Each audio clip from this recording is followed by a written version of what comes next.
Hello everyone. So like I said in my last video, I am doing a couple of different videos right now just so I can get them out of the way.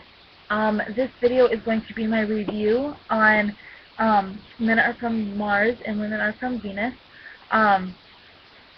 So first thing I want to say is I'm sure not a lot of people are going to watch this video because this isn't a big book. It's not a new book. It's not something a lot of people in BookTube read. I just want to throw it out there that I don't read just YA. If you look at my collection, I have 100% more adult novels than I do YA. I didn't even know there was such a thing as YA. Growing up, I just bought adult novels just because that's what piqued my interest. I have now recently gotten into YA because I guess growing up, since I started reading adult novels, I never really thought that YA was for my age, I guess you could say. And so I just kept getting adult novels until I kind of started looking at them and I liked the YA and stuff like that. And then I got on here and now I'm in love with YA, which is why I have a lot more than I ever did. But on this channel is not just YA. So I hope you guys understand that. I read all different types of books, from stupid books like this to horror books to serial killer books to adult novels to textbooks, because I am in the middle of reading one of my textbooks right now from college. Like, I'll be reviewing those, YA, everything, classics.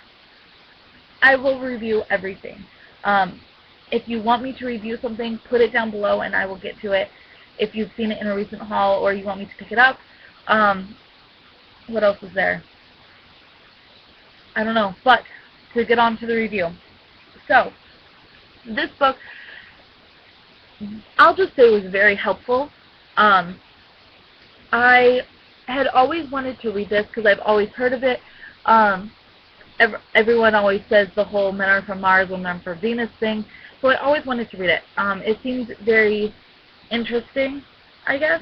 I have had a lot of psych classes within high school and college, so I kind of, well, I don't know how to put this. I guess I kind of had a leg up on it, that I kind of understood what they're talking about, because some of the things in there are a little, not difficult, but if you don't really understand psychology and sociology, you might not understand it. But it was a really, really good book. I got through it pretty quickly once I started actually reading it. I was in a reading slump. I think everyone was in a reading slump in October. It's just that type of month, I guess. I don't know, but I'm halfway out of my reading slump. But I finished this. I would probably give this a 3 out of 5 stars. It was very repetitive. I don't know whether they were just trying to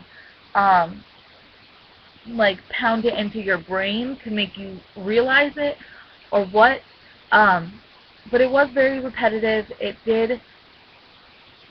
did one thing I didn't like. Like, if I was reading chapter 2, it would make a reference to something in chapter 11, and I was like, I'm in chapter 2, why are you going to reference me to chapter 11 when I'm not even close to being there yet? I didn't like that. I thought they could get around that somehow,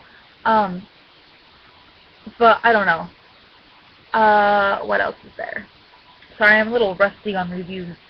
The writing style, it could have been better. I don't know whether it was because he had too many stories in it, whether he talked about himself too much, but it could have been a lot better. I think he could have put more thought into things, put more examples in there. There were some things that he would describe and try to explain to you, but then he wouldn't give an example, and so it was really hard to understand. But then the really easy stuff, he'd give like 2-page long examples, which I didn't really understand that. But I think he did a good job. There was a lot of times when I was reading, I was like, yep, that's what girls do. Yep, that's what guys do. at the time of reading this, I was in a relationship, and it was helpful.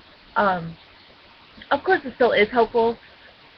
I learned a lot of how to deal with guys, because you do have to realize that guys are a lot different than girls, and if you understand that we communicate and we listen and we talk and we do everything differently, then you'll understand. Because one of the biggest points in this book, which I 100% agree with, is that girls and guys, both of them, girls and guys will treat the other one the way they want to be treated.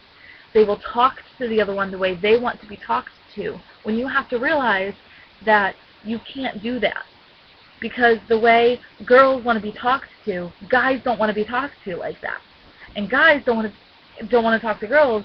Well, girls don't want guys to talk to them the way they talk. Like, the other day I had a fight with someone because he was talking to me like I was his boy, like I was his friend. That's not how you talk to me. So I really liked that. I thought that was a great idea. It really kind of hit home, I guess, especially with my parents, because they're, of course, a guy and a girl, so it's a different reaction from either of them, and I have to kind of, if I'm talking to both of them, I have to give in to my mom's, like, communication needs and my dad's, and it was very helpful. If you don't have a whole bunch of other books that you need to read, I would recommend this to anyone in a relationship. Anyone in a relationship. It is helpful. If you're not in a relationship and you still want to read it, of course, go ahead. Like I said, I did give it 3 out of 5 stars just because I didn't like the writing style. I didn't like the referencing. But I did like what it said, like the actual... Why can't I talk today? I did like the actual things in the book, I guess. I can't think of the word I wanted to say. But yeah, so I would give it 3 out of 5, maybe 4 out of 5. If you have any questions, please put them down below, and I will talk to you guys in my next video. Peace.